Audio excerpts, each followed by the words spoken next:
Hello and welcome back to Documenting the Water Resources in Cologne project. In this video, we're going to talk about the water-related education in the city. We've previously covered the Wasserschule in one of our videos, which is an institution that provides water-related education but mainly targets younger children. In this video, we're going to talk about the vocational and academic education in the city and how do we get there. The German education system is unique. There is no unified curriculum that all of Germany follows. That is due to the fact that it's made up of federal states. And the ministers of education of each federal state, they decide how the curriculum will be regulated. However, despite the differences, there are a few common things between most of the states that they follow, including North Rhine-Westphalia, where Cologne is located. Education here is compulsory. Starting from 6 years old, the children are required to go to the Grundschule, which means the basic school. In the Grundschule, they're required to pass 4 grades before advancing to the Weiterführende, which is the continuate school. The Weiterführende is divided into 3 types of schools: the Hauptschule, the Realschule, and the Gymnasium. Out of those 3, the Hauptschule and the Realschule are what lead you to vocational education. However, the Hauptschule is easier and leads you to more manual work. In order to understand more about the vocational water education in Cologne, we're going to go to the west of the city. Here at the west of the city lies Weiden wastewater treatment plant, one of the 5 wastewater treatment plants that serve Cologne. They have an educational facility which is right over there.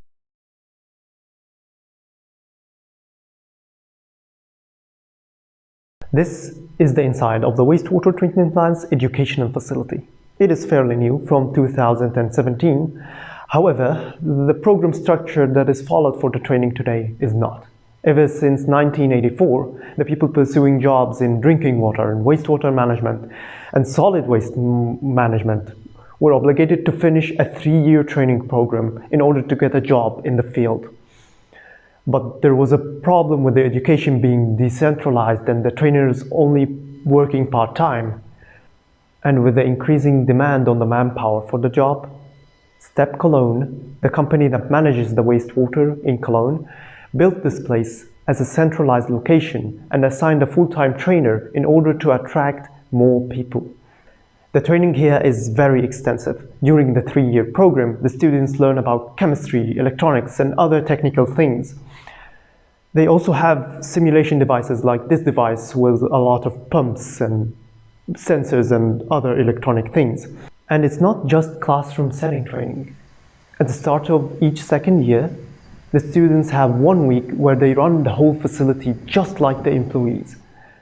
They role-play a manager or a master craftsman and the person who manages the sludge dewatering, and they have the responsibility to keep the whole thing running.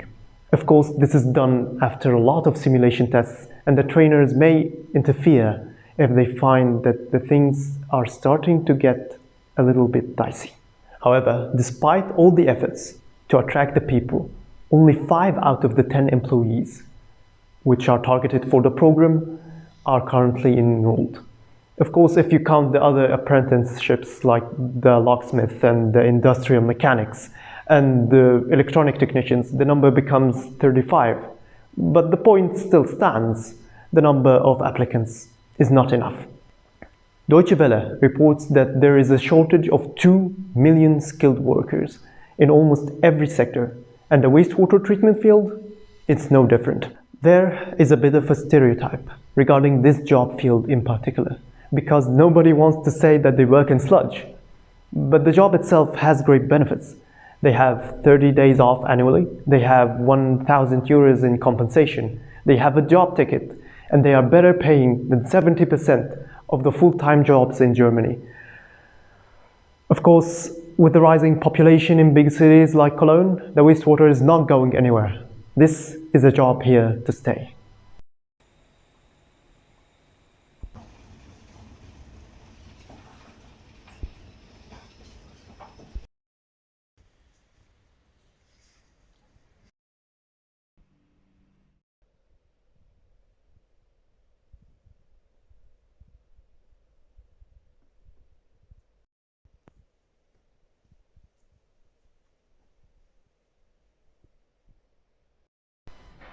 We are now inside TH Kologne's Laboratory for Water and Environment, which is inside the only civil engineering department in the city.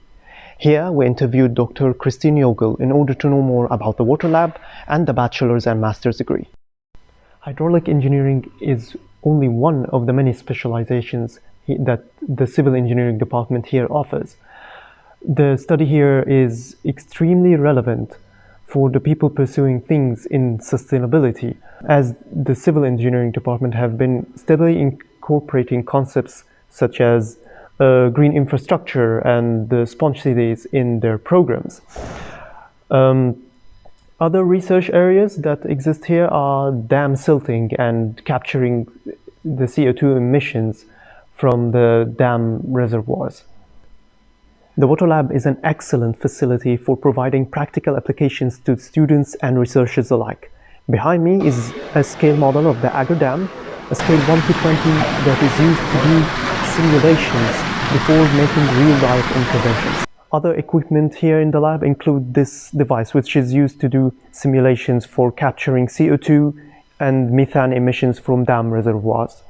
This is a platform which we developed jointly with a small company with the aim to get sediment out of reservoirs. We have the problem that the river always transports sediment into the reservoir, and that is a lot of loss of storage capacity. This loss is bad for flood protection and also bad for water supply, because we can't store enough water.